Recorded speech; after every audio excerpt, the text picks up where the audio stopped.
दररोजच्या म्हणजे प्रत्येक शनिवारी आपण काय करत असतो, प्रयोग करत असतो है ना. लक्ष आहे सर्वांचं. आणि छान कसा मांडी घालून सर्वांना दिसणार आहे. बघा प्रयोगाचं नाव काय आपल्या, बघा, मिठाने भरलेल्या पाण्यामध्ये बटाटा सहज तरंगू लागतो. तुम्ही असं कधी पाहिले का? बर, नाही पाहिलं, ठीक आहे. आणि तेच आज आपण पाहणार आहोत. बघा त्याच्यासाठी साहित्य काय लागणार आहे बघा. मधामधात बोलायचं नाही हा, लक्ष द्या. 2 पारदर्शक ग्लास, हे बघा 2 पारदर्शक ग्लास. त्याच्यानंतर बटाटे, छोटा बटाटा असला तरी चालते, आपल्याकडे छोटा नव्हता म्हणून आपण त्याचे काय केले, छोटे छोटे कट करून पीस केलेले आहेत. त्यानंतर मीठ काय लागणार आहे, मीठ, 1 चम्मच आणि पाणी. हे आपल्या प्रयोगाचं आज लागणारं साहित्य आहे. सुरुवातीला काय करायचंय बघा, 1 ग्लास घ्यायचाय आणि त्या ग्लासामध्ये 1 ग्लास भरून आपल्याला पाणी टाकायचं. जय बसली खाली बसा. बघा 1 ग्लास भरून काय केलं, पाणी टाकलेलं आहे. आता काय करायचंय, हा एक बटाट्याचा पीस आपल्याला ह्या ग्लासामध्ये काय करायचंय, टाकायचंय. आणि बघायचंय हा खाली जातो का वर तरंगतो. तुम्ही सर्वांनी नीट लक्ष देऊन बघा. उठायचं नाही, मी तुम्हाला ग्लास उचलून पण दाखवणार आहे. पहा कुठे गेला रे, ग्लासाच्या तळाशी गेलेला आहे, बरोबर. बघा आता आपल्याला काय करायचं, दुसरा ग्लास घ्यायचा आहे आणि दुसऱ्या ग्लासामध्ये पुन्हा ग्लास भरून काय घ्यायचंय, पाणी घ्यायचं. बघा काय केलं रे आपण, ग्लास भरून काय घेतलं, पाणी घेतलं. आता या ग्लास भरलेल्या पाण्यामध्ये काय करायचं आपल्याला, मीठ टाकायचे, बरोबर. किती मीठ टाकायचं बघा, 4 ते 5 चमचे. 1 2 3 आणि 4. ठीक आहे, 4 ते 5 चमचे आपल्याला काय टाकायचे, त्यात मीठ टाकायचं. आणि हे मीठ काय करायचं, चमच्यानी चांगलं ढवळून घ्यायचं. बघा जोपर्यंत मीठ विरघळत नाही तोपर्यंत आपल्याला काय करायचं आहे, हलवत राहायचं आहे, असं ढवळायचं. आता या चमच्याच्या साहाय्याने आपण काय करू, हे मीठ पूर्ण काय करू, ढवळू. बघा विरघळते का बघा, विरघळल्यानंतर आपल्याला काय करायचं,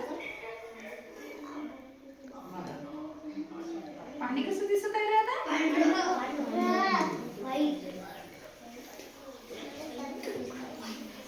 याची चव कशी राहते बरं मिठाची,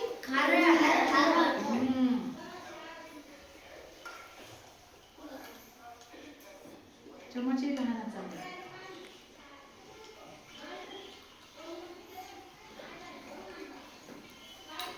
बघा आता बऱ्यापैकी काय झालेलं आहे, मीठ ढवळलेलं आहे. चम्मच छोटा होता म्हणून आणखी थोडं मीठ जास्त टाकलेलं आहे. बघा आता मीठ विरघळलं पूर्ण.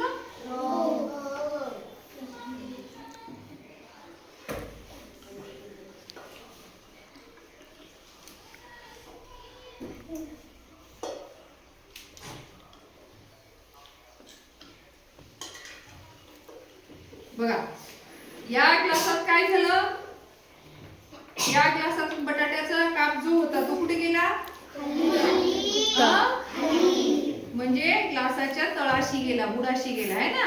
खाली खाली नाही म्हणायचं, ग्लासाच्या तळाशी म्हणायचं. आता आपण काय करू, दुसरा एक काप काय करू, या मिठाचं द्रावण असलेल्या ग्लासामध्ये टाकू. ओके,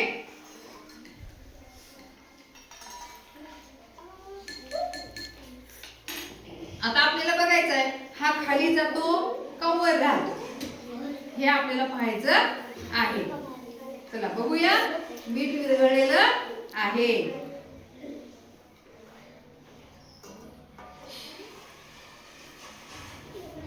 काय झालं बघा,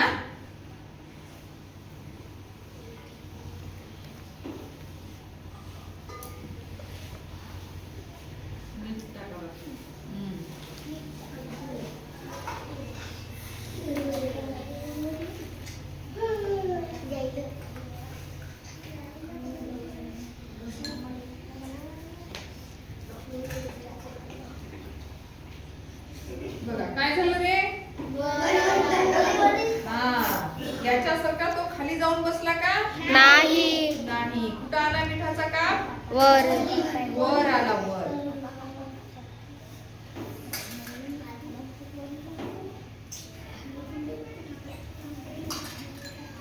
बघा कुठं दिसतो तुम्हाला मिठाचा काप? वर. वर तरंगलेला दिसतो है ना? नीट आता बघा थोडस मीठ विरघळले की तुम्हाला पूर्ण असं वर आलेला दिसेल. बघा मिठाचा काप आता अगदी वर आलेला दिसेल. मिठाचा काप कुठं दिसेल तुम्हाला? हा, झूम कर बेटा, याच्यावर झूम कर.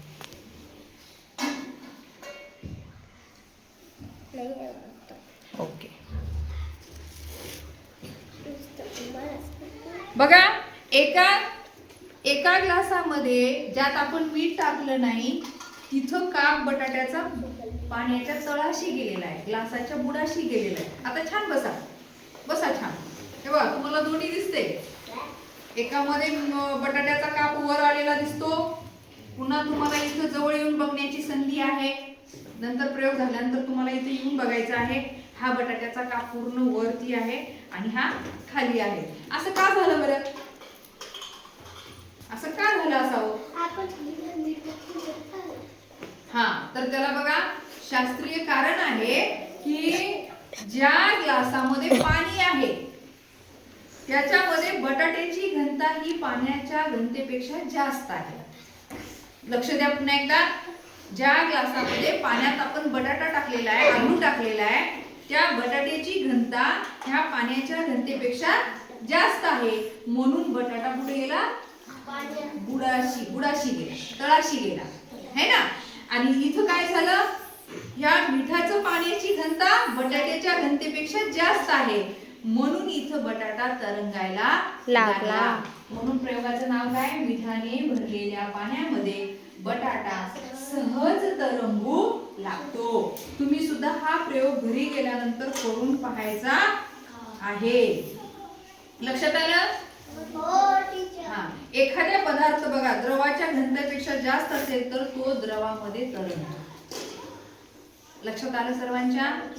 हा, तर आता तुम्ही काय करायचंय? एकेकाने इथे येऊन तुम्हाला हा प्रयोग पाहायचा आहे. Okay, thank you.